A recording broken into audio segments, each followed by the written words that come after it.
Israeli tour guide Ikey Korin takes us to the Galilee to tell us more.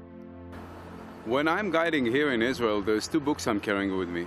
One is the Bible, because this is the land of the Bible. But the other one I'm carrying around is a book which was written by Mark Twain. Mark Twain has visited this country in 1869. And the country that he saw is not the country in which we are in nowadays. And I just want to give you an idea what was that country that Mark Twain saw and documented in this book that I have in here. One of the places he's been to is this very place where we are in right now. It is called Ein Malaha. Mark Twain rode on his horse for about 2 or 3 hours to get to this place. And these were his impressions at that time. Okay?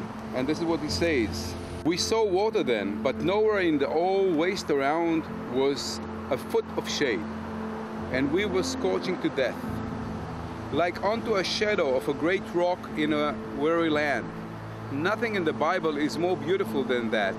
And surely there is no place we have wandered to that is able to give us such a touching expression in this blistering, naked, treeless land.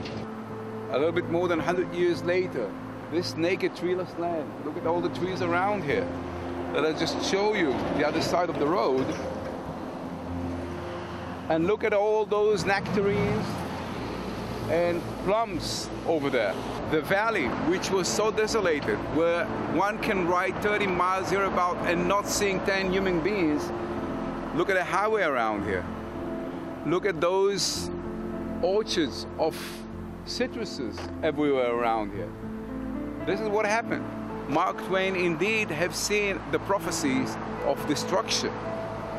A year later, Jews has resettled down in this country and a new prophecy has begun.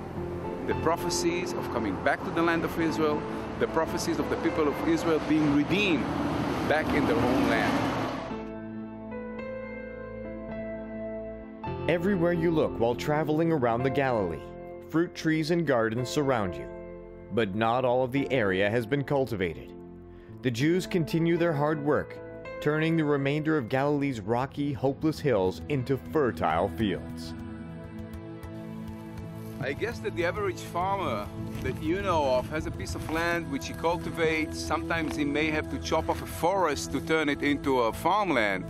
But please take a look at the ground around us and see how rocky it is. It is full with boulders. What farmer would cultivate such a piece of land? And take a look way back there. See how many huge piles of boulders there are everywhere around here.